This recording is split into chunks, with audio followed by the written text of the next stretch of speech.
إن الحمد لله نحمده ونستعينه ونستغفره ونعوذ بالله من شرور أنفسنا ومن سيئات أعمالنا إنه من يهده الله فلا مضل له ومن يضلله فلا هادي له وأشهد أن لا إله إلا الله وحده لا شريك له وأشهد أن محمدا عبده ورسوله صلى الله عليه وآله وصحبه وسلم وبعد waxaan kelmad yaro kooban ka horeysiin doonaa kole sheekhu idinka dhaafay waxa weeye waxay naga codsadeen in la googooyo oo 20kii daqiiqaba 60kii daqiiqo 20 laga dhigo marka kolka 20 mirir uu socdaba inaynu yar yara xidhno oo mid kala bilowno ayay noqonaysaa marka ha kala dareerino inuu dhamaaday ha u qaadanina laba jeer baan joojin doonaa oo midiiba 20 daqiiqo tahay insha Allah marka 60 daqiiqo ma la eeganaya oo 3 meelood oo min 20 marka qaybta hore waxaan ku qaadan doonaa insha Allah cilmigan imika aynu u fadhino caawa oo runtii sheekhuna waa aad u xayeysiiyay Allah inagu asturo ilaahay waxaan ka barayaa wixii qalad aynu inaga badbaadiyo xaq iyo sawaabkana uu ina waafajiyo idinkuna kolley mar haddii shayga la duubayo lana baahinayo wixii sabqu lisaana ee carabku uu boobo ama af Soomaaliga khaldama ama masalada aynu khaladno ama laqabada kolley dad baan halkan culimada fadhiyo oo ibaraarujin doona intaan qalad ku fogaanin marka taana qofkii ku qanca inay masaladaas qalad tahay fartu ii taagi doona si aan u saxay insha Allah oo qaladku hadiya jeer wuxuu ku fiican yahay intuu dhow yahay ama aanu baahin ama la sixi karo waqtigaas uu ugu fiican yahay qaybta hore waxaynu xusi doonaa insha Allah cilmu tafsiir cilmigan aynu fadhino caawa ama aynu bilaabayno insha Allah taala ee tafsiirka la yiraahdo qodobo la xiriira si uu qofku wax uga ogaado tafsiirka quraanka kariimka ah iyo culimada islaamku waxay ka yiraahdeen midda hore weeyaan taariifkiisa aba cilmigan tafsiirka tilmaanta ay culimadu ka bixiyeen waa kala duwan tahay labada tilmaamood isleeyahay malaha way ugu yara fudud yihiin waxa weeyaan taw horeysa Badruddin Az-Zarkashi ayaa tilmaamaya kitaabkiisa Al-Burhan fi Ulum Al-Quran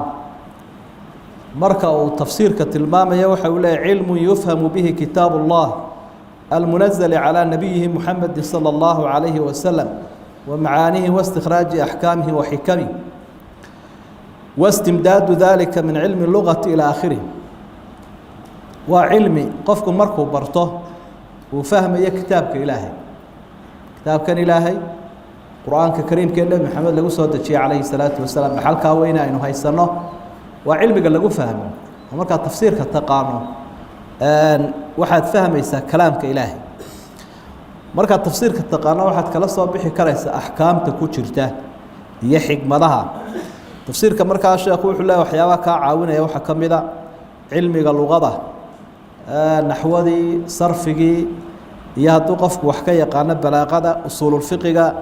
qirooyinka asbaab nuzuulka waxyaabahaas oo dhan waa fanniyo kala duwan oo aad kaaga saacidi karaya inaad kalaamka Ilaahay fahamto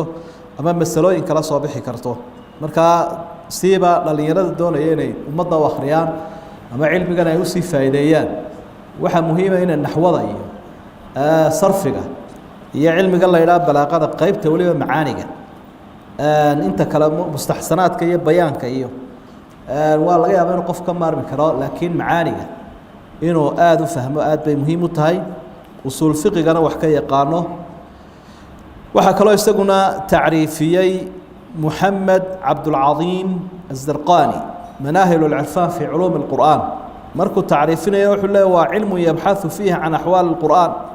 من حيث الدلالة على مراد الله تعالى بقدر طاقة البشرية مركو قفك تفسير أما علم قبرته كلامك إلهي وفهمه سبحانه وتعالى يوحي إلهي ولا تشيره آيات كان معنى هذا ابن عاشور كتاب كيس التحرير والتنوير مركو يسقون تعريفنا يوحي ولا اسم للعلم الباحث عن بيان معاني ألفاظ القرآن وما يستفاد منها باختصار أو توسع وحوي مركو قفكو تفسير كيقانو علم التفسير كوحو كهضلا معناها إريا قرآن iyo jumlooyinkiisa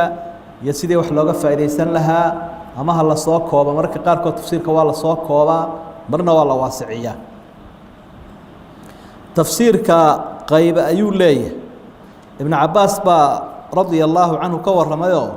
wuxuu wajhun ta'rifuhu al-arab min kalamiha qayb quraanka kamida waxa lagu fahmi karaa luqada carabiga oo qofku markuu yahay qof carabi ah luqada carabiga si wanaagsan u yaqaan u fahmi karaa وانا اصحاب رضوان الله عليهم تمركو النبي كو اخري اياتها معناهودا يفهم جيرين تفسيرك كلنا waxa weeye تفسير يعلمه العلماء وتفسير ay garan karaan aqoonyahanka cilmiga tafsiirka aad ka u yaqaana ama culumta cilmiyada kala duwan ee tafsiirku u baahan yahay qofka yaqaana cilmiga saddexaad waxa tafsiir la yaclamuhu illa Allah iyo tafsiir ilaahay uu garanayo oo waa kaas ده إلهي وما يعلم تأويله إلا الله إلهي ما قرنا آياتها متشابهة معنى هذا أن تفسيركو سيابها الله فسروا صدح قيبات تفسير بالدراية والتفسير بالرواية والتفسير بهما تفاسير تقاركود والتفسير بالمأثور وحلقوا فسرا دليل هذا الله يسكو فسرا آياته بآيات الله فسرها آياته بحديث النبي الله فسرها عليه الصلاة والسلام أقواشي أصحابته لغو فسريا مركز سيدا هذه الشير مراجعدي هراء أي وبدينهين وي ابن كثير يو ضبري يو كتبتها سي وبدينهين ماثورك دليل كيف دليلك لغو فسران تفسير كلا بعدنا وحوي التفسير بالرواية بالدراية قف كل لغة عربية إنه كفسر القرآن الكريم كأ وإريجاني معناها وبحنا حق اللغة العربية مركز لا يقو يو جملة معناها بحنا يسو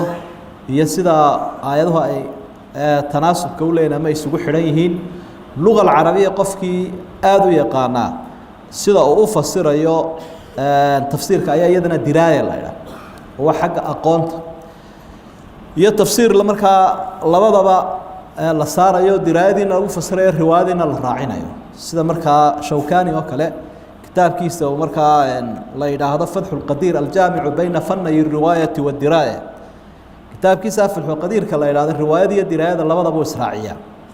صدح لا قيبات أيون نقضى تفسيركو قيبه سوحة كم إذا تفسير تحليلي والتفسير إجمالي والتفسير مقارن والتفسير موضوعي تفسير إجمالي يعني. معناه وحويا مركا وشيخ وشرح يا مفسر كاهي وسيدة كتبته قيب سنتها كتب التفسير معناها إجمالي قابو كو حساب تميا آيات كسوق بنا يسجود بو شرحيا تفسير كلا بعدنا وحوي التفسير تحليليو وإري بو قبنايا كإري جاسي معناها وبحيو جملة داس معناها يبحثوا ويستول تاجيا هدي أي تاي لغة إيه هدي تاي بلاغة إيه هدي أي تاي أنت معناه نقطه كلمة لها سكلا هدي نور دقنوا اللغة دي شرح يا كلام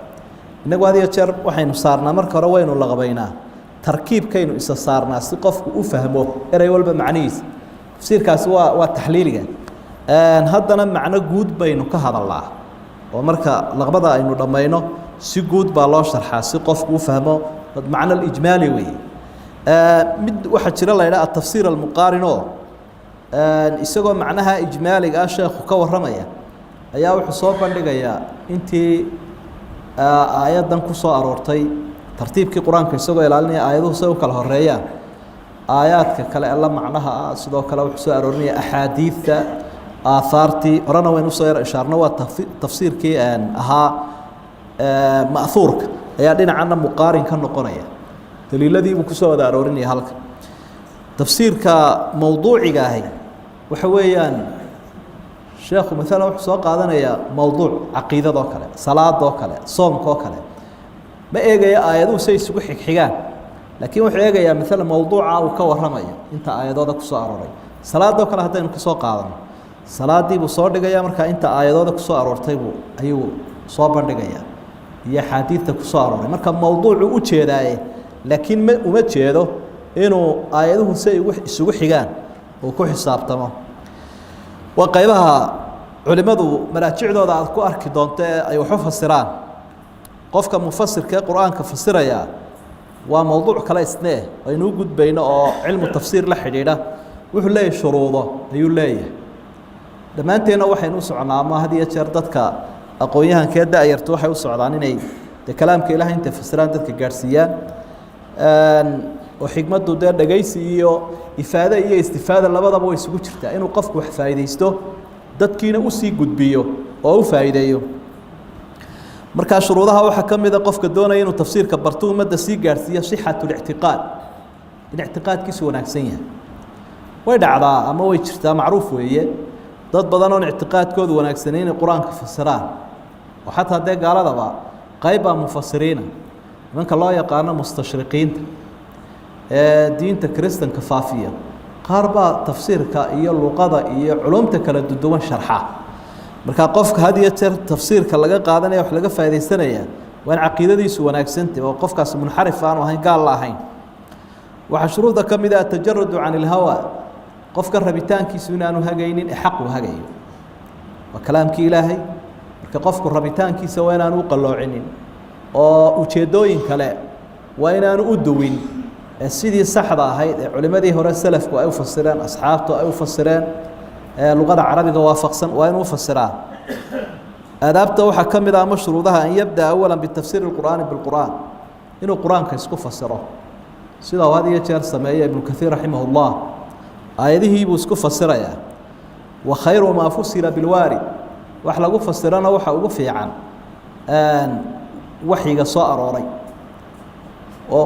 القرآن يصدق بعضه بعضا القرآن كيسمى بيننا يوسكما هرمنا يوم وسيس فسرها وحا كمida shuruudaha ma aadaabta inuu qofku sunnada nabiga calayhi salaatu wasalaam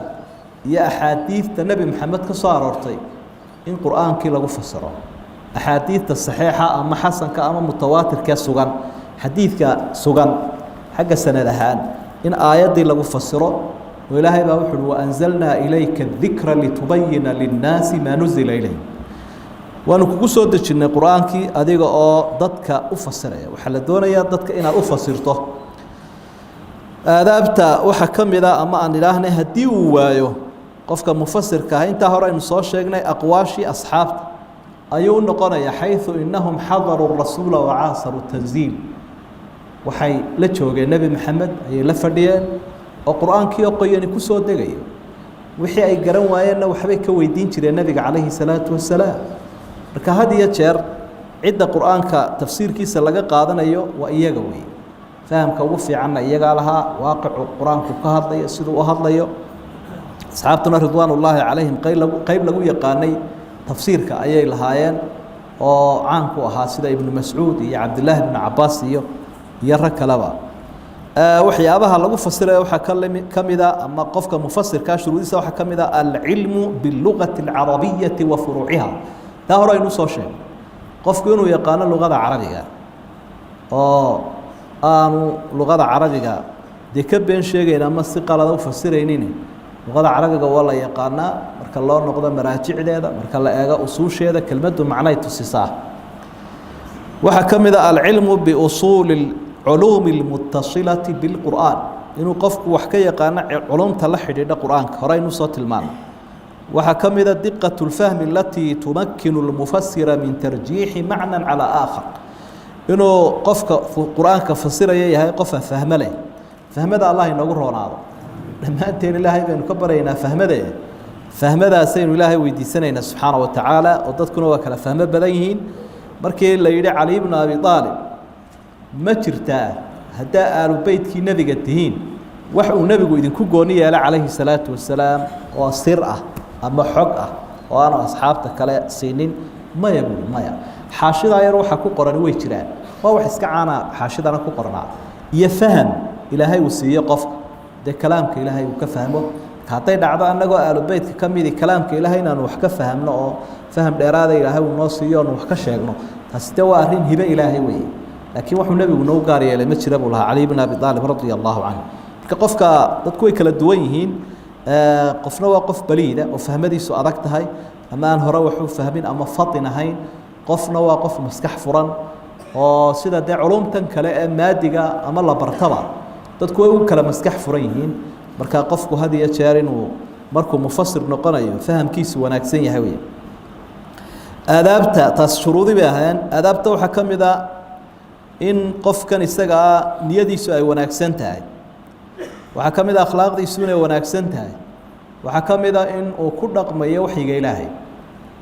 oo markuu qofkii tafsiirkii fasirayo aayadihii wax dadkii la hadlaya isagaa ugu horeeya saa daraaddeed waa inaynu ku dhaqannaa waxyiga ilaahay taxari sidqi waadabti waannaql qofkana waa inuu runta had iyo jeer ku dadaalo xaqa waa inuu la jahro tawaaduca waa inuu ogaado wacizatu nafsi can safaasifi lumuur naftiisu waa inay ka santaagto oo uu iskala weyn yahay qofkii arrimaha liita qofkii hadduu qof mufasiraya ama tafsiirkiiba baranayo waa inuu had iyo jeer yahay qof tusaale ah oo dhacdhaca iyo waxyaabaha sharaftiisa wuxuu dhimaya iyo culimanimadiisa iyo waa inuu ka durkaa karaamada aynu ilaalinaa ilan dadkii baynu doonaynaa inaynu kalaamkii ilaahay nafteenna ku saxno ugu horeyn dadka kalena gaadhsiino waxaa kale oo lagama maarmaan alanaah falaa yasrudu lkalaama sardan bal yufasiruhu aw yubaayinu marka tafsiirka uu qofku fasirayana waa inuu si degan qofku fasiraa dadweynaha isfahmaan dadka macaamiishiisa ama waxuu gaadhsiinayo waa inuu ku talagalaa in cid waliba ay fahmi karto xasba istiaacati inta awooddiisa ah waxaa la yidhaahdaa qofku had iyo jeer fasiixa ama baliiqa ahi waa qofka gaadh kari kara ama awoodi kara waxa laabtiisa ku jira inuu dadka soo gaadhsiiyo haddii qofku aftahan uu yahay wey hadduu agnaan yahayna wuxuu odhanayaa waxaan waan garanayaa laakiin waxaanan awoodi karaynin inaan kuu sheego way dhacdaa warniga waxaa waan fahmi karaya hebelow laakiin sidii aan kuugu sheegi lahaaba igu adag markaa qofkii bal inuu maaragtay xaawilo ilaahay baa bixiya laakiin haddana inuu isaga laftiisu ku dadaalo inta awooddiisa ah sidii uu dadka ugu cadcadayn lahaa uu isaga soo qaadi lahaa qofka aan waxba garanaynin halkiisa waa inuu isdhigaa dhegaystayaasha waxaad iska soo qaadaysaa inaad adigu halkaa fadhido oo aad tahay qof aan waxba garanayn af carabigana garanaynin culumtan kala gaargaarka aana garanaynin kaasaad la hadlaysa dadkii waa dad isku jira waa qof aqoon leh qof iska jaahila qof dhexdhexaada qof luqadii carabiga garanaya mid aan garanaynin qofkii waa inuu ku xisaabtamaa inuu intaba wax wada gaadhsiin karo taana ilaahay baynu ka baryaynaa subxaana wa tacaala inuu inoo dhib yareeyo waanaynu isku dayi doonaa bal inaynu dixiin iska dhigno waxay yidhaahdaan qolo waliba waxay ku odhanaysaa soomaalida afka aad ku hadlaysa waa mid buurbuuran dad badan baan fahmaynin marka adiguna waxaabaad isleedahay waadixiyo aada u iftiimiyo af soomaali asala ku hadal marka way jiraan lahjadihii baa kala duwan soomaalidu ay ku hadlaysay waxaa jiro oo kale dad da-yarahoo casrigan jooga oo luqadda waxyaabo badan oo hore aan garanaynin oo luqadooda ay tahay luqad khafiifa markaa cid walba in lagu xisaabtama aad bay muhiim u tahay waxay nagu badan runtii oo aan la dafiri karaynin dadka wadaadada ah inay aada u isticmaalaan af carabiga oo markaad aada u dhegaysato qofka boqolkiiba 20 ama 30 ayaa erayo carabiga ku badan marka qofkii wuu ka dhacayaa mar kasta ood soo gudbiso erey carabiya oo aanu fahmin macnihiisa laba Soomaaliya marka aad u sheegto mid carabiya kaga dhex tarmo wuu ka yara dhacayaa sidaa daraaddeed iyaduna taasina ku xisaabtan bay leedahay intaa waxaa sii raaca in qofku uu wax ka barto fikrad iyo aragtina uu ka haysto culimada mufasiriinta ah iyo tafaasiirtooda taasina way inoogu jirtay inaynu sheegno laakiin waqtiga ayaa qaybtan hore ina soo celiyaya tafaasiirtu waa noocyo qaarkood baa manaajicda ka mida laakiin ay ku badan yihiin qisooyinka israa'iliyaadka ah iyo riwaayooyinka aan takhriijsanayn ama aan la shaandhaynin ayaa ku badan marka wuxuu qofkii u baahan yahay hadduu kutubtaa wax ka faa'iidaysanayo inuu kitaab mukharajahoo la shaandheeyey riwaayooyinkiisii axaadiidta iyo aahaarta ama hadalladii asxaabta inuu qaato kolleyba kutubtaad iibsanaysaa waxay kaaga baahan yihiin inaad culimada aqoonta u leh wax ka faa'iidaysato oo tiraa kala tashato kuwaad iibsan lahayd ee kula mustawa ah ama adiga kula heera oo aanad mid walba iska qaadan shiicadu kutub bay leeyihiin ahlu sunnuhu kutub bay leeyihiin marka haddaad kuwii shiicada iska soo xambaaratana dee wax badan baad iyadana kala kulmaysa taladana waynu bixin lahayn haddaan isdhaahdaa halkan ka akhri kutubta ka hadlaysa cilmu tafsiir kuwii hore iyo kuwa dambeba iyo culuumul qur'aan waqti dheer bay naga qaadanayaan laakiin arrintaas baa baraarujin lahaa وهذا ما أقوله وأستغفر الله والله سبحانه وتعالى والصلاة والسلام على رسول الله وعلى آله وأصحابه ومن والاه أما بعد وحا أينو هردعهان قادنينا درسكينا ما دام إنه تفسير كبلابينو لبا الرماد آل لو بهاي هاي القفك وحكا وقادو أما بالقرآن الكريم كان لو بلعبه مدواء الاستعادة استعادة أعوذ بالله من الشيطان الرجيم يا أحكام تيدا بدنا بيسنك تصدحاتنا وحوي هرطع فاتحة استعادة وحوي الالتجاء والاعتصام والتحصن بالله من الشيطان الرجيم إلهي الله قم قنقله الله عرسد حقي سوى لقى هوس قله شيطانك اللي تقل إلهي نعذره شيطانك أي نوع حكاقة بسنكرتون عدي قعنت كويس دايقا إلهي بأبوري كان أود بضن مركات كيابت إساقين إلهي كهوس كلين وسيدا سوء إلهي نقرأ واي سيغوينك استعادة سيابها لو دواقي كرايو وحكم إذا أعوذ بالله من الشيطان الرجيم وحكى الله لو دواقي كرا أعوذ بالله السميع العليم من الشيطان الرجيم من وصف قال السميع قال لو ضرر استعادة أما أعوذ بالله من الشيطان الرجيم ماشى الأخرية وحوية عند البدء بالقرآن القرآن الكريم كأه مركة بلاويس انتانت بلابين هدي الصلاة كترتي هدي أنا كترين باب انتانت بلابين آيات أعوذ بالله أخريس دليل كذا ندى السنة الصحيحة هي قرآن كبوا كسجى حق قرآنك إلهي وحده فإذا قرأت القرآن فاستعذ بالله من الشيطان الرجيم مركة القرآن كأخرده ولماذا بدن كذا واحد كفسرين مركة دونتين على أخرده مركة دون يسين على أخرده قرآنك آيات بلا بيس أعوذ بالله من الشيطان الرجيم بس القرآن بلا بيس حمس وهابان في الآيات وقرآن السبعة كمذا يسوي سيدان ظاهر كآيات دابقات ووحي الله مركز قرادة لما يسبع استعادة الله كاري حاجة طبي مريس لكن سيد الراجع واسدا هراء نبينا عليه الصلاة والسلام سيدا سورة انتر سيدا حديث الصحيح حاكو السجن وحيه الرئيسين ترى استعادة مركز نسكة أي نسكة فصيرة يا استعادة مركز حكم كده ومستحب واجب ماها لكن واسمه marka qofku dambi kuma dhicin haduu ka tago laakiin sunnu ka tagay in sunnaha laga tagaana de wax sahlan maaha sideedaba marka lagu dhaado shaygaasi waa sunne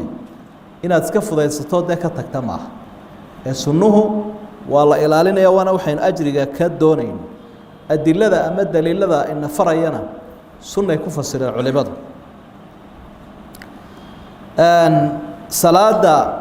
ama aan ilaahna ee korba loo qaada isticaadada ama waa la jahraa illa fi salaada dhexdeeda mooyaan qofku markuu a'uudu billahi minash shaytaani oranayo waa inuu kor u akhriya laakiin marka salaada dhexdeeda sida hadiga nabigu yahay calayhi salaatu wasalaam waa in hoos loo akhriya oo qofku inuu cilmiga salaada yaqaan iyo in kale fuqahadu waxay oran jireen waxa lagu garanayaa isticaadada hadaad aragtan intuu kanayo isticaadada kor u qaaday waxaad garatay inaanu aqoon u lahayn fiqiga salaada bisin kale waynu gaari doonaa insha Allah haddii ay dhacdo inaad qiradii joojiso ودخل فيها كلام أجنبي وهذا الكلام صار كلا عن قرآن كي هين دب الاستعادة دي وسوء علينيس هذا القرآن كي آخره يوقف كاتشوتشي waad la hadashay ama telefoon baa kugu soo dhacay markaasaad ka jawaabtay dib baad isticaadadii u akhriyaysa isticaadada haddii aynu ama acuudu billaahi min ashaydaani arajiim intaa ku dhaafno waxaynu u gudbi lahayn bisinka culimmadu waxay isku waafaqsan yihiin inay tahay aayad ka mid ah suuratu naml innahu min sulaymaana wa innahu bismi illaahi araxmaani araxiim inay aayad ka mida suuraddaa tahay oo aayaddaas aynu akrinay waa la isla waafaqsan yahay waxaa kale isla waafaqsan yihiin culimmadu suuradda la yidhaahdo suuratu tawba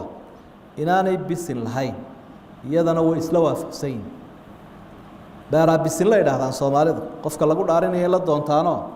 waxay yidhahdaan suuraddaa qofka lagu dhaariyaa haankaa go-aya ama horay buu ka dhimanaya suuratu tawba inaanay bisin u horreynina waa la isla waafaqay sababtana halkeedaynu ku gaadhi insha allah waxay isku khilaafeen labadaa wixii aan ahayn saddex qowlna way isugu khilaafeen qolo waxay leeyihiin aayad qur-aanka ka mida ma aha ama aayad faatixada ka mida suuraddu bisinku ma aha bismi illaahi araxmaani araxiim oo labadaa meelood wixii aan ahayna suuradaha faatixadana kama mid aha suuraddana kama mid aha maxaa haddaa loo keenay waa litabaruk barakaysi unbaa loo keenay bay leeyihin sidaasina waxaa daliishanaya waxay yidhaahdaa ama qowlkaa qaba maalikiyada oo xadiidkii ahaa salaadii baan qaybiyey qasamtu salaata baynii wa bayna cabdi ayay daliishadaanoo bisinkaan lagu soo darin qowlka labaad wuxuu leeyahay waa aayad ka mid ah faatixada iyo suurad walba marka lagama tegi karo korna waa loo qaadayaa waa madhabta shaaficiyada oo iyaguna axaadiid bay daliishanayaan kii umu salama iyo abi hurayre iyuu ka mid ahaa qowlka saddexaadna waxa weeye qowlka odhanaya waa aayat mustaqila nasalat lilfasli bayna suuratayn waa aayad gooniya oo sideeda isaga taagan waxaana loo keenay halkan labada suuradood ayaa lagu kala saaraya oo marka bisinka la akhriyo macnaheedu waxa weeye suuraddii horena way dhammaatay tu kalena way soo socotaa labada suuradood kala saaridooda ayuunbay iftiiminaysaa wahuwa qowlu jumhuur bay leeyihin waana sida ay u badan yihiin culimmadu fasligaasay u badan yihiin daliilkana waxa weeyaan xadiidkii ibnu cabaas saxiixa ahaa ee sheegayey ee uu lahaa ibnu cabaas nebigu wuxuu garan jiray in suuraddaa hore dhammaatay suurad kalena soo socoto marka bisinku bilaabmo markuu malagii qur-aanka u akhriyayay rasuulku sala allahu calayhi wasalam mar hadduu bisin bilaabo wuxuu ku qanci jiray nebigu in suuraddii hore dhammaato suurad kale bilaabantay marka had iyo jeer la tukanayo salaada ee qur-aankii la akhriyayo bisinkii ma lagu bilaabayaa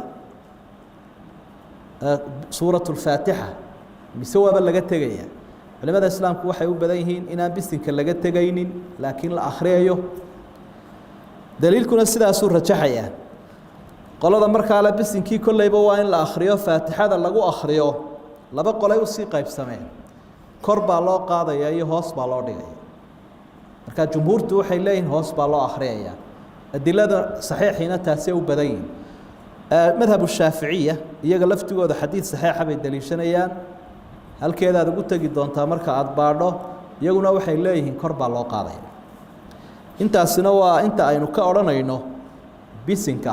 sidaa daraaddeed in lagu dagaalamo ama lagu murmo ama la isku bidceeyo bisinkii baa kor loo qaaday iyo hoos baa loo dhigay ma aha qofku waa inuu cilmi ahaan u kororsadaayo maraajicda iyo aqwaasha culimada iyo daliiladay soo kala daliishanayaan eegu dib ugu noqdo intaa waxaynu ka horreysiin lahayn ama aynu kusii xigsiin lahayn aan idhaahdo suuratu lfaatixa iyo akhrinteeda suuratu lfaatixa in la akhriyo oo salaada lagu akhriyo weliba ragcad walba ma aha sunno ee waa farad sidaasaa culimada islaamku ay u badan yihiin xadiidka saxiixaana way daliishanayaan ee nebi moxamed uu yihi sala allahu calayhi wasalam laa salaata liman lam yaqra' bifaatixati اlkitaab salaadi uma jirto oo umay ansixin qofka aan akhriin faatixada abu xaniifa ayaa waxa uu leeyahay quraanka kale ay nagu filane haddii qofku faatixada akhriyana waa sax hadduu halkaa quraan kale ku akhriyo salaadana way ku filan tahay faqra'u ma tayassara min alqur'aan ayuu daliishanaya aayadda ilaahay subxaanahu wa tacaala laakiin aayadda waxa fasiraya xadiidka si aynu horeba usoo sheegnay aayadaha waxa lala akhriyaya oo fasiri doona xadiidka nabiga calayhi salaatu wasalaam marka inta aynu kaga soo gudubno saddexda arrimood ama aan idhaahna ee bisinka iyo isticaadada waxaynu usii gudbi lahayn suuratu lfaatixa suuraddan la yidhaahdo iyo fadligeeda suuratu lfaatixa fadaa'il dhowra bay leedahay oo culimada islaamku ay isla waafaqsan yihiin axaadiidta nebiguna ay sheegtay calayhi salaatu wasalaam fadligeeda waxaa ka mid a in horta ay tahay suuradda keliya ee salaadda u dhimanayso sida xadiidka nebigu ku sheegay calayhi salaatu wasalaam mar haddii la yidhi salaadi ma ansaxayso faatixada la-aanteed intaa qur-aanka way la dheertay suuratu lfaatixa axaadiidta rasuulka sala allahu calayhi wasalam fadli bay u sheegeen nebigana ka soo arooray calayhi salaatu wasalaam waxaa ka mid a xadiidkii caddaynaya sheegayey in asxaabtu ridwaan ullaahi calayhim iyaga oo safar ah ama socdaal ah ay la kulmeen beel meel degan ama reer bay usoo hoydeen kadibna qoladii may sooriyeynin nin baa laga qaniinay waxay u yimaadeen qoladii ninka laga qaniinay asxaabtiiba u yimaadeena waxay dhahaan cid idinka midoo ninka noo daweysaa ma jirtaa asxaabi asxaabta ka mida baa wuxuu yidhi haa anigaa daweynayo dawadiisa haya kalsooni uu ku qabo waxyiga ilaahay daraaddeed waa kii ku akhriyay faatixada waa kuwii xoolaha soo siiyey waa kii nebigu ku hambaleeyey calayhi salaatu wasalaam muxuu yidhi markaa wamaa yudriika annaha ruqya maxaa ku ogeysiiyey inay dawo tahay marka suuraddan shaafiya la ydhaah magacyadeeda waxaa ka mid a inay tahay suurad magaceeda loo yaqaano ashaafiya ilaahay baa wax caafimaadiyey laakiin caafimaadka ayaa uu sabab uga dhigay ibnu qayim raximah llah oo aada u sharxa suuraddan waxa uu leeyahay shaafiya fii amraadi alquluub waalabdaan jidhka iyo qalbigaba ilaahay waa ku caafimaadiya xoolihii asxaabtu ay soo qaateen nebigaa la qaybsaday calayhi salaatu wasalaam mar kale asxaabigii ubay ibnu kacbi lo odhanayay nebigu calayhi salaatu wasalaam iyadana waa tii uu sii weydiiyey nebigu calayhi salaatu wasalaam uu lahaa acdamu suura weydiinayay waxaa sidoo kale xadiidka bukhaari can abi saciid ibn اlmucalla nebigu wuxuu asxaabigaa ku yidhi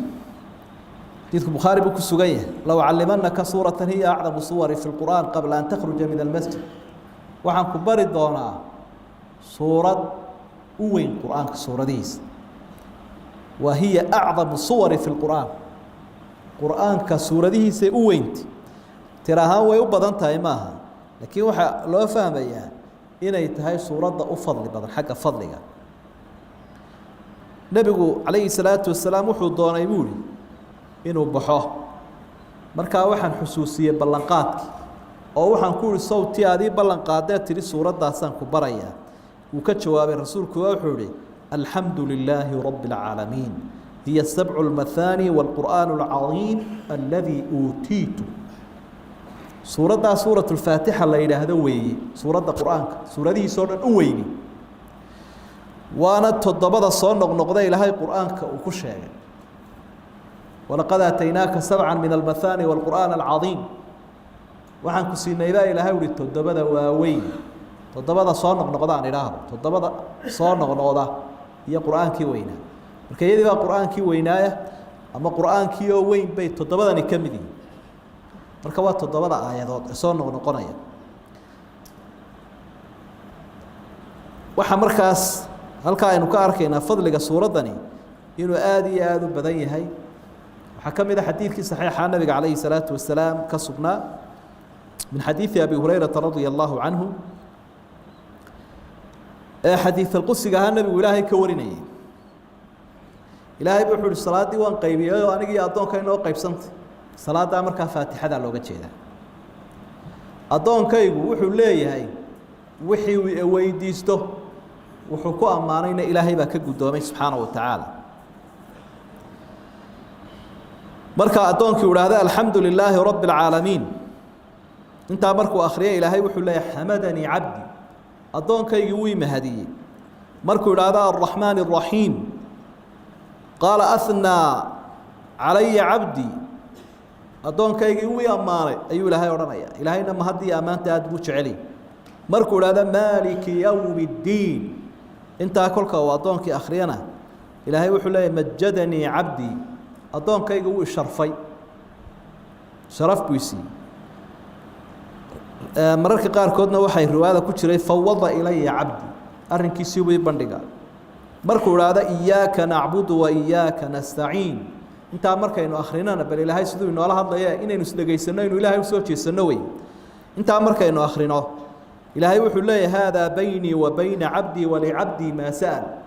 intani anigii addoonka inoo dhaxaysa iyaaka nacbudu ilaahay baa leh iyaaka nastaciin ilaahu adigaanu gargaar iyo kaalme kaa doonaynaa taasina addoonkiibaa codsi soo qadimayoo ilaahay buu wax ka codsanaya subxaanahu wa tacaala marka addoonkaygu codsigaa waan ka aqbalaya markuu addoonkii idhaahda ihdina siraada almustaqiim ilaa dhammaadka laga gaadho ilaahay wuxuu odhanayaa haadaa licabdii walicabdii maa sa'al intan waxa iskale addoonka oo waa ducadiisii iyo rabbi barigiisii addoonkayguna wixii uu iweydiistay waan siinayaayoo wuu leeyahay ayaa ilaahay odhanaya subxaana wa tacaala marka halkaa waxaad ka aragtay intanaynu faatixada akhriyayno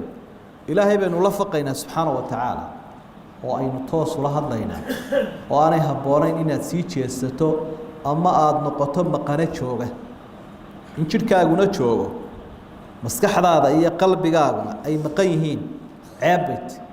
sidaa daraaddeed bay habboon tahay inaad khushuucsan tahay oo ilaahaaga ogsoon tahay inuu ilaahay ku hor taagan yahay oo aada isaga la hadlayso iyaaka adiga wey adigana waad leedahay waanaad maqan tahay isma qabato marka adaabta salaada ayay ka mid tahay waajibka ah khushuucda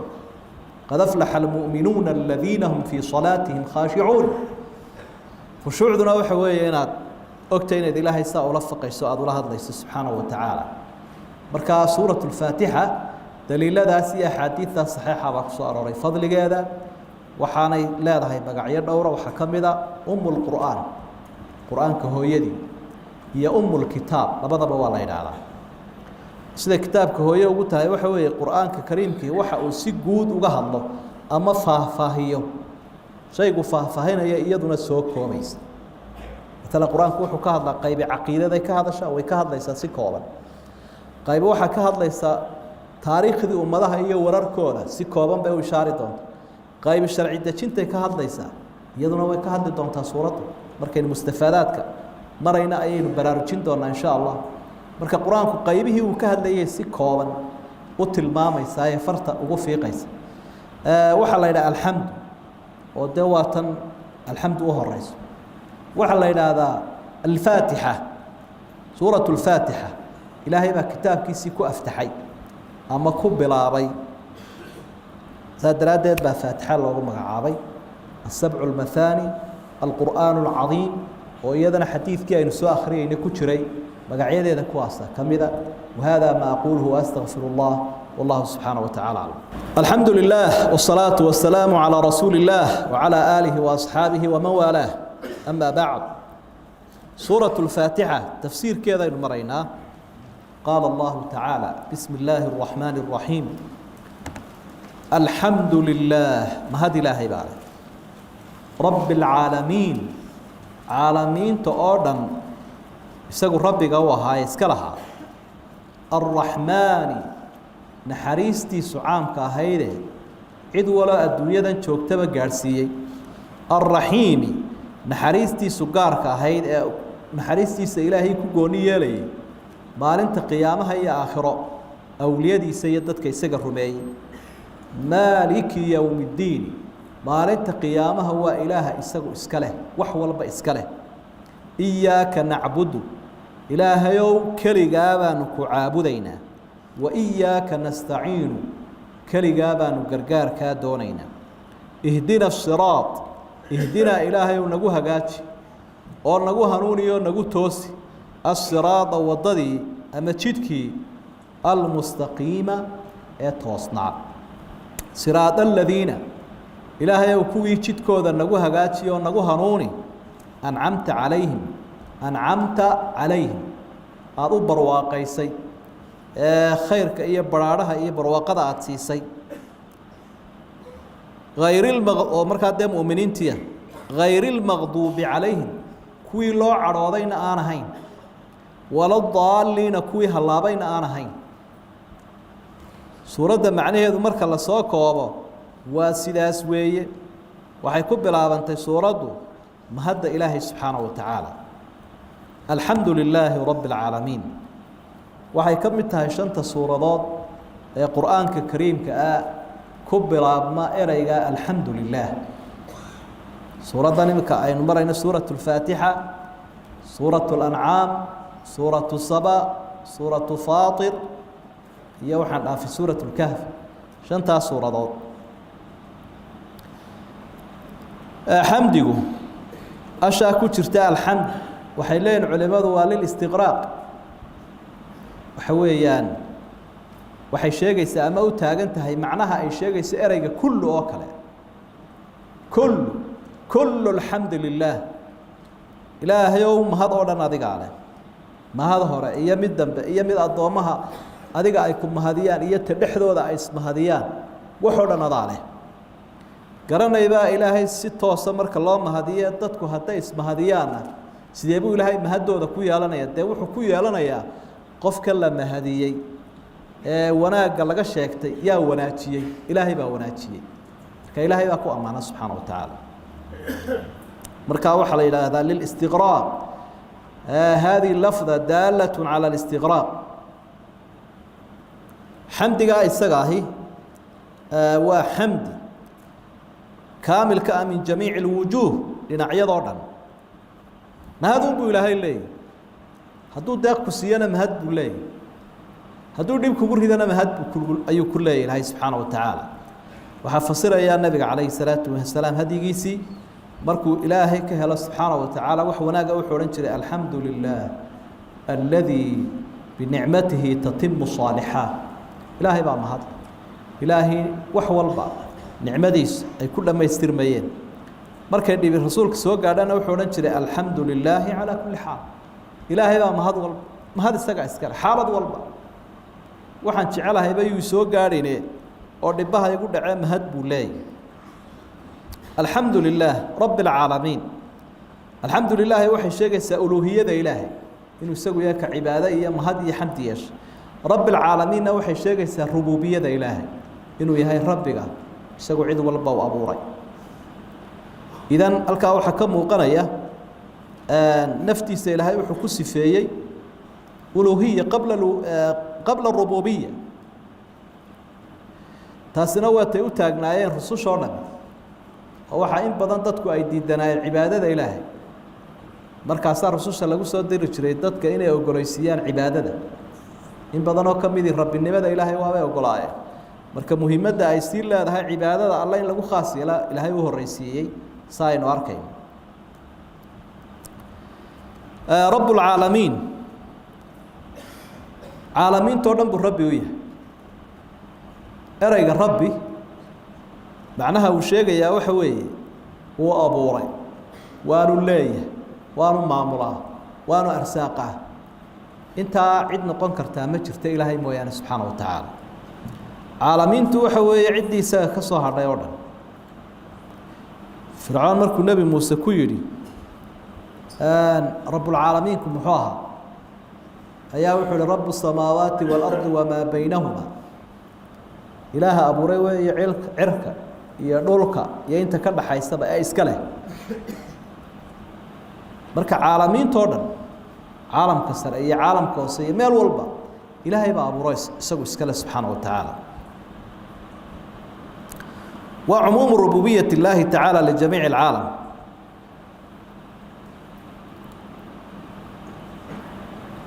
marka la eego suuraddu towxiidka saddexdiisa qayboodba way tilmaamaysaa rubuubiyadii ilaahay inuu yahay isagu rabbiga caalamka way sheegtay rabbulcaalamiin uluuhiyadii ilaahay iyo inuu ilaahay cibaado xaq u yeeshay bay tilmaamaysaa iyaaka nacbudu wa iyaaka nastaciin alasmaa wa sifaat towxiid alasmaa wa sifaat inuu ilaahay leeyahay sifooyin waa wanaagsan iyo magacyo waa wanaagsan bay sheegaysaa alraxmaan alraxiim maaliki yowm اddiin waxaa kusii xiga markaas alraxmaan alraxiim labadaa wasfi ama labadaa tilmaamood ilaahay baa iskale subxaana wa tacaala oo halkaa horun bay sii fasirayaanay raacayaanoo rabb اlcaalamiin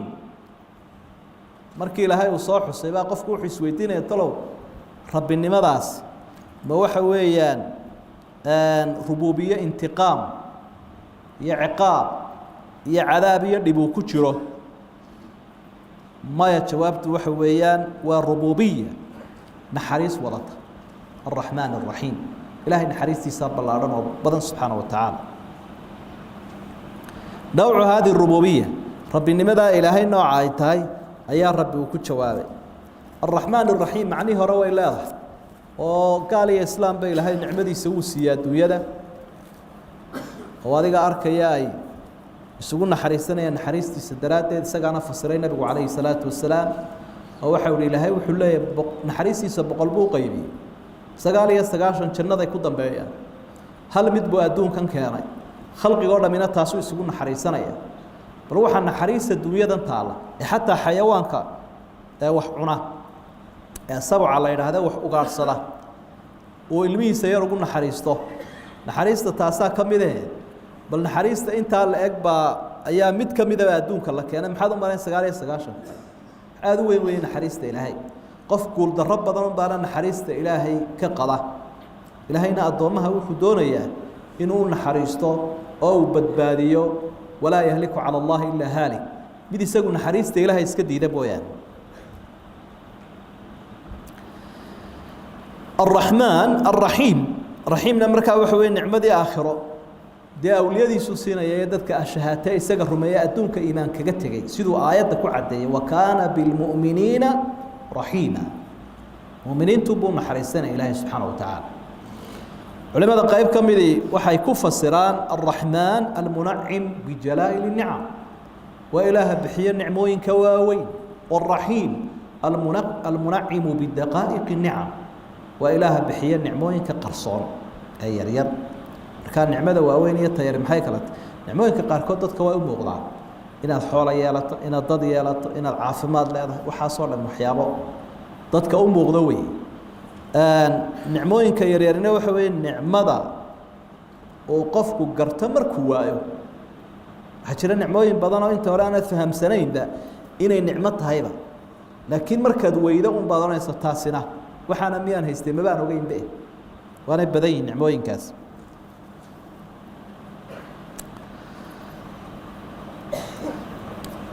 إياك نعبد مالك يوم الدين مالك يوم الدين إلهي با مالك قيامها مالك هو إسقو إسكاله وميانا الدنيا ذين الهاي ما يوحى الله واحد دونك يا لنا ددي الدنيا يا عالم كورنا إسقى إسكاله نحا هذا مالك يوم الدين مالك قيامها إلهي وجونية للهانشها لماذا وحى إليه وحى هريا شيء شوين كي الدنيا ذن كتيري adduunkan dad badan oo wuxuun iska sheegtaa jira waa xoolahaygii waa daarahaygii waa waddankaygii lahaanshihii noocaas ahaa ee dadku ay sheegan jireen wax ayaa iska hadhay maalinta qiyaamahana ilaahay taa uu sii cadaynayaa wax alla wixii wuxuun sheegi jiray lahaa anaa leh su'aal baa la weydiinaya limanil mulku al-yawm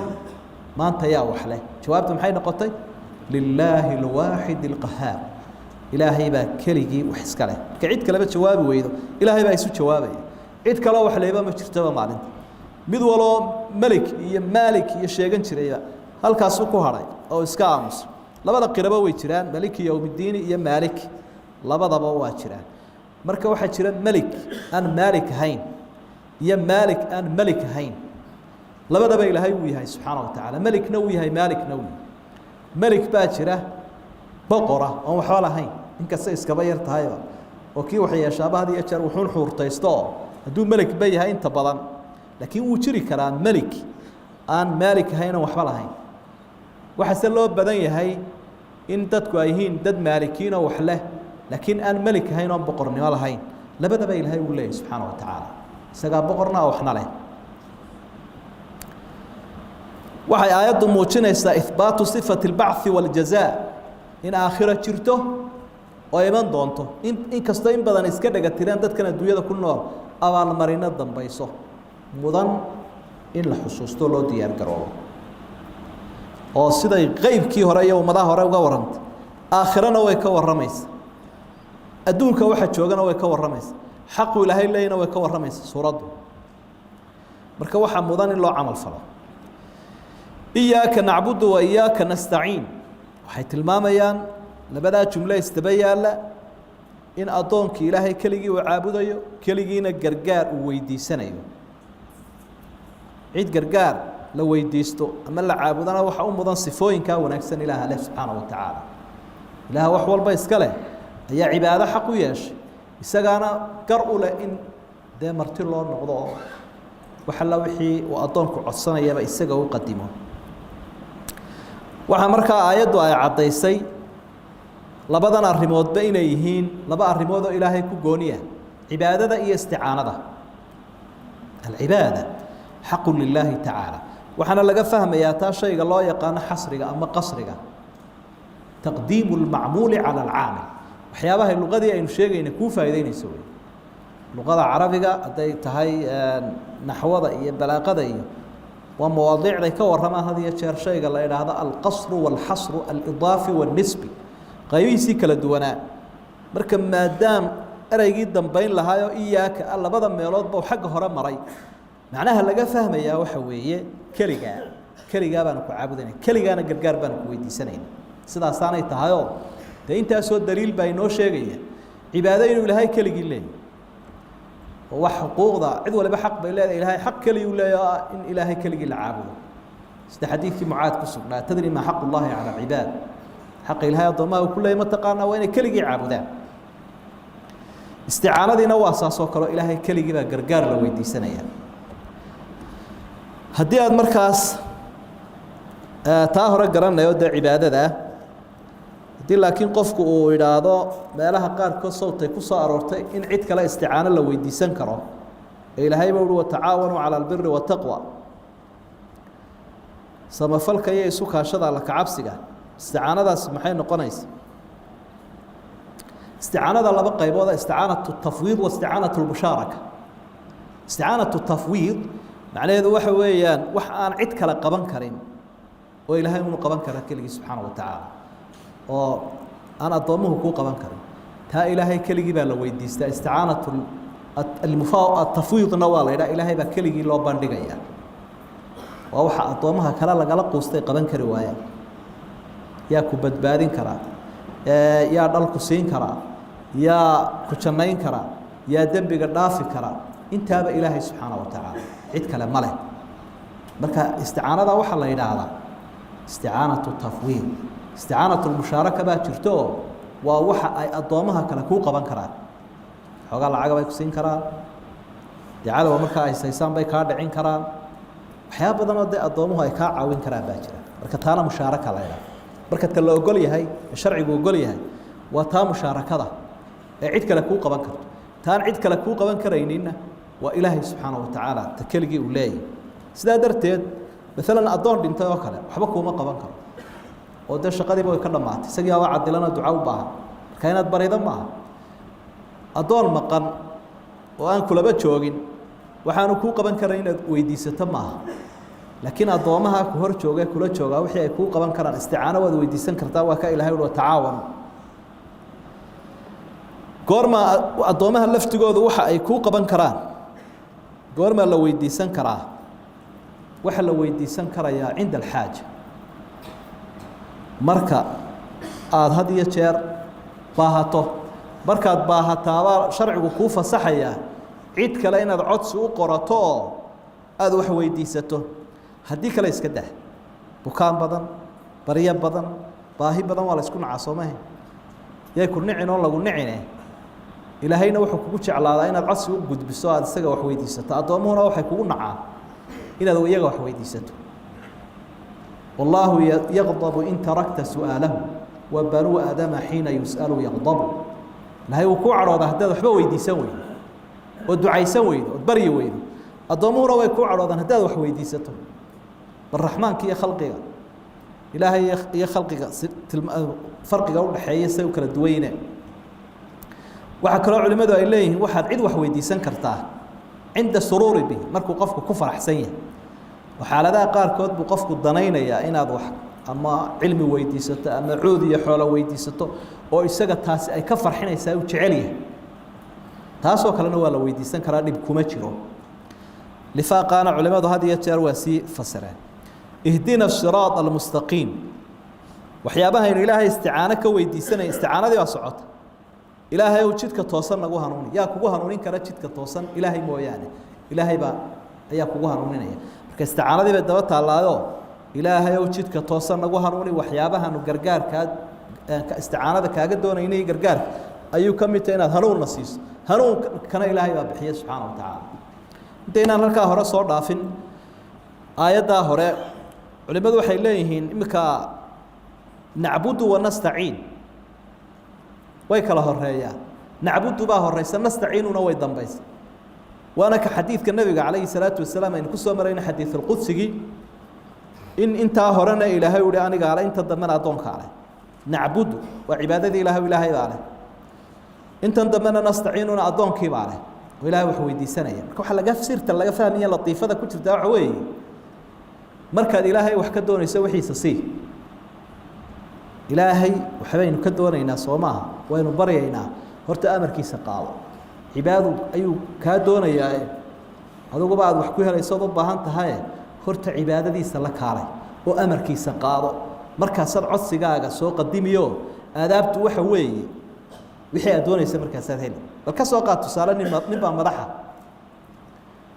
هذا ولا شغالي سات كمتها بقى حولي qofka caynka sameeya hawlaha qabta waxaan ugu abaal gudi doonaa waxa dadkii kale way qabteen mid baa isagoo halkiisa iska fadhiyo ninkii madaxda ku soo noqdo wuxuu leeyahay anigu wixii aad ii dirtay maan qabanin laakiin waxa san ka doonaya shardi baaba ku xidhnaaba waxa ay codsiga markaad fuliso amarada ayaad codsigaaga heli doontaa ninka madaxda wuxuu oranayaa wixii aan ku diray ma qabanin ma qabanaya ii dhib waxa san ka doonaya wuxuu istaahilaa marka in la xiro iyo in la garaaco iyo in la fogeeyaba walillahi almathalu al'a tilmaantii khalqiga haddaad saa u fahamta ilaahay khaaliqaha ku abuuray maxaad u maraysa alla wuxuu wa idaa sa'alaka cibaadi anni fa inni qariib ujiibu da'wata ad-da'i idha da'an falyastajibu li walyu'minu bi la'allahum yarshudun si aan ducadooda u aqbala dadka iyo codsiyadooda isticaanadooda iyo gargaarkooda iyo waxay iga doonayaan oo dhan si aan uga yeelo horta aniga hay aqbalay هنا الرميان أنت الرميان ارتهاي أقبلين إن الله يدي محو وحكي دوني سبحانه وتعالى وحلا بعض نعبد نستعين جمع بيو تاجين إريادو إياك أعبد إياك أستعين معه لكن هو جمع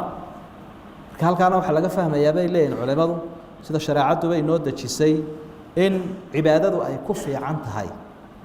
ها جمع أيوه ولا شرك صلاة بات جمعة وكفضل بلاطي تدبير لباتين درجة حج كي بان جمع الآن تيبا أنسحيني جهاد كي بات جمعة إسكاشي أن وحي خير أيا وتعاونوا على البر والتقوى بالليهي وحكرا الأمر بالمعروف والنهي عن المنكر يا وحي ونكسن تعاوني إسكاشي مركا مرول بوحي عبادة هي خيرة إن إسكاشي كفي عينه كرسعد كما آنوا في عينه الشيطان كما كائر يكره حتى علمي قبل شديد إنك هذا الكاو بحضه وأتلا هذا أنا والله إذا كان كذا جيسنا يا حافظ أيضا يا هذا الحلقة ده سوفر يستمر شكو بركة معها الله إذا كل إسلام تبع مركب شاه كو كينيس مرنا علمه هي رابع كتيرية مرنا كيم يرد أكو أرنا إيه صحيح ده اعتكاف كنا مهليس ماش النفي نوع ضعيفة مركب عيد لعبادة يستنا يسترتن إيه سحلدوب بكتيرتان يعيد إيجانيس oo xarka ya dadkii oo ka dheereeyay laakiin marka keligii uu noqdo shaydaanku maalin ba in yar buu turkinaya ilaa wixii hayba ka laababa na'budu wa nasta'in asraarta ku jirta ayaa ay kamid tahay as-siraat al-mustaqim siraat wuxuu noqdaa bay leeyahay culimadu mid toosa iyo mid qalooc ku yara jira labadaba laakiin arintaa waxa ka saaray almustaqiim marka jidka ilaahay loo maraa waa mid toosan وأن هذا صراطي مستقيما فاتبعوه سورة الأنعام إلهي وحول جدك سواء جدك يجي توصنايا صامرة وإسلام لماذا مركز الإسلام كصفي عنه الرعضة وتسعنيسا إلى أد إلهي سور تاكتو سوى كارها لي قيامة إلى أد تنذ الباب كذا كقش هدي أنو جدك سكي إلهي هنا مستقيم ما هو قلع مركلا جدك لسيف تيبي جدك مستقيم كهذا صراط الذين أنعمت عليهم غير المغضوب عليهم ولا الضالين تذكر مركا لاقى حق النعمة دي لأنتين وصدح قيبات قال نعمة إلهي كقبو السدي أو برواقيي أو وادتك إلهي الرمية كأمر قاتل الله ينقله هو سوا قال هذا الله بعدنا وحوي قار أن بضايا كرن عين نعمة دي وايبة ولا الضالين هي قار اسكدا أنت النعمة لانا الله بعد رضيبة المغضوب عليهم صدح لا قيبات بيدتك الدنيا كنا ولا وقيبسين قال دينا الله بدأ سوسي قيبسين كوا كفرك كوا هاللابيو يا كوا كلا لا بعرضه مسلم كنا وادت كالو نعمي قرآن كيسجع يفسر يا سيدي هربا ينص شيء دت كان إلهي ونور إلهي ونعمي إنه عطسنا إن شد كذا إلهي نمريوا كوي سورة دبا إلهي وكتل المامي سورة النساء إلهي وكعده سبحانه وتعالى وما يدعي الله والرسول فأولئك مع الذين أنعم الله عليهم من النبيين والصديقين والشهداء والصالحين وحسن أولئك رفيقا عد إلهي الرسول كأضيع ذلك كالتلقادت جدك إن نعمة إلهي الشو حكاحي قوم إن ذي إلهي أضيعه وأنبياء نبيدي وإذا قال هذا كل شهيدي تذكي صالحين تاها وناق بدنا ويرهم تبضنا إلا للرفيق للراعة لو هلينا كواس أونا يكسبوا لهاي وهمليه سبحانه وتعالى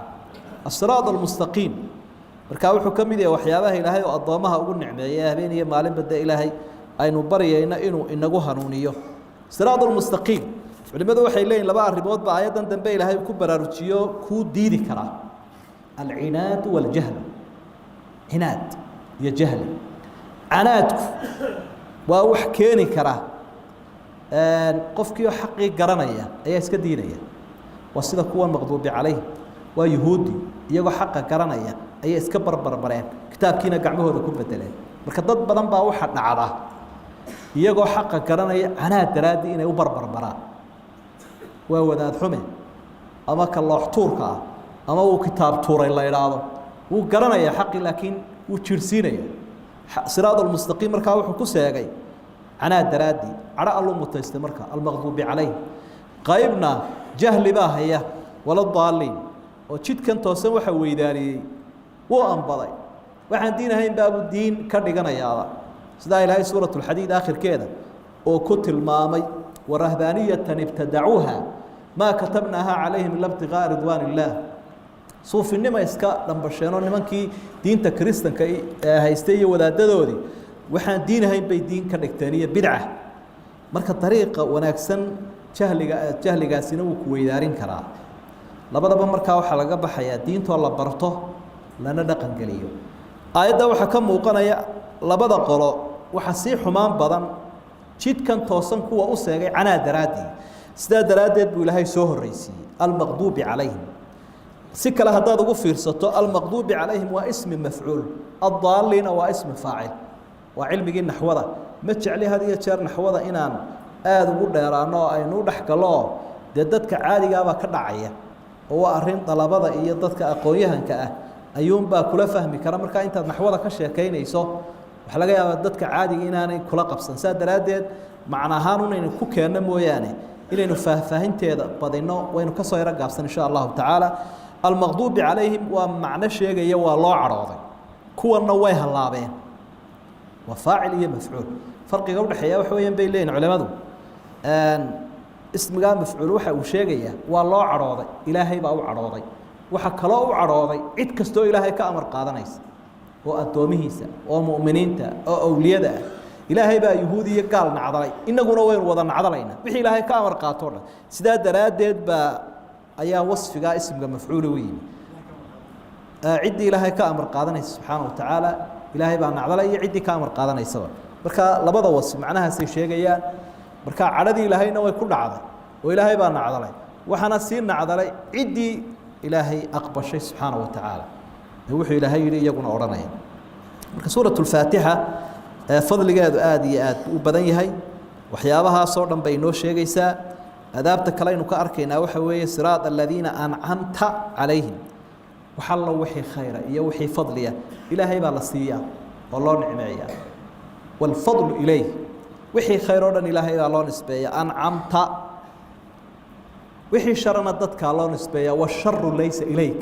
adaabta fiican weeye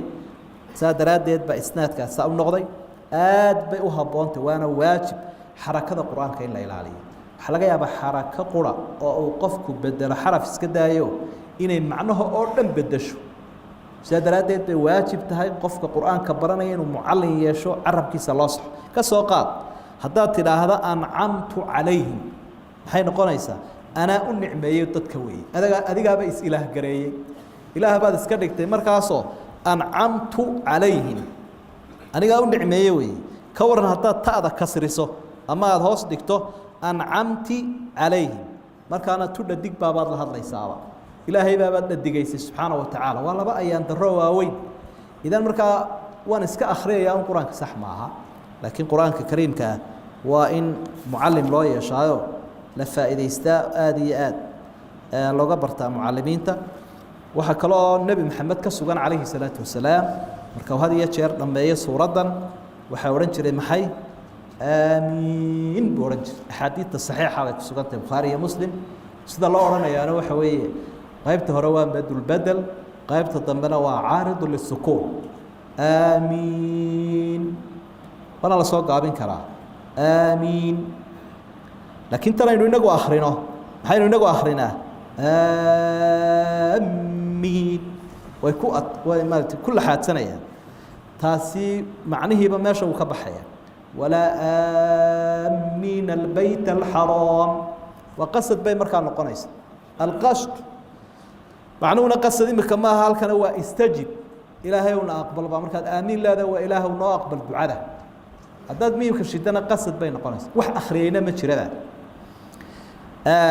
quraa'ada qaarkood sida warash oo kale ayaa had iyo jeer wuxuu akhriyaa madulbedelka ayuu dheereeyaa dee markuu dheeraynayana miimka ma shidayo aamiin weeye markaa haddii dariiqatu qiraa'atu warash la akhriyayo aladiina aamanuu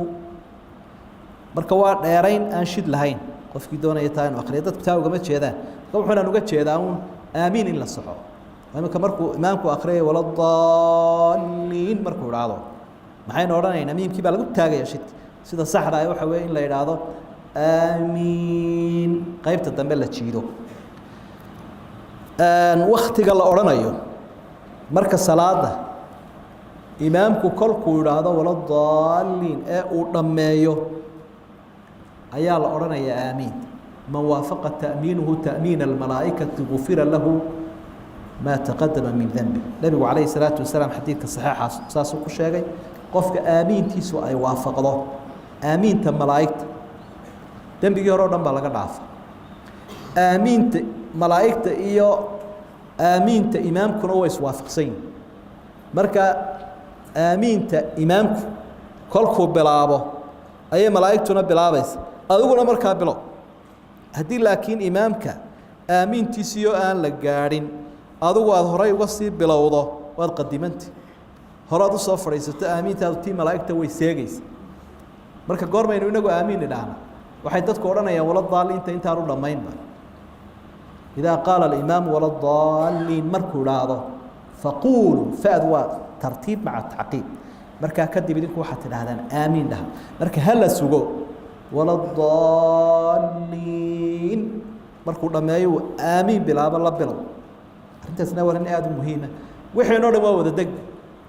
aamiintiiba aamiintii ka horeysa assalaamu calaykum tiina intaanu tii dambe odhanin waynu kacnay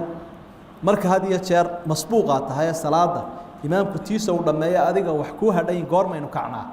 markaana waxaa la kacaa had iyo jeer marka tii hore inuu yidhaahda tii dambe aanu gaadhin maxayna wada qadimay marka waxay u baahan tahay si ujuurtan iyo abaalmarintan loo helo إن عبادة وقت كذا لو بيجو أنت سو نوجوجي دونا درس كان وهذا ما أقوله وأستغفر الله والله سبحانه وتعالى.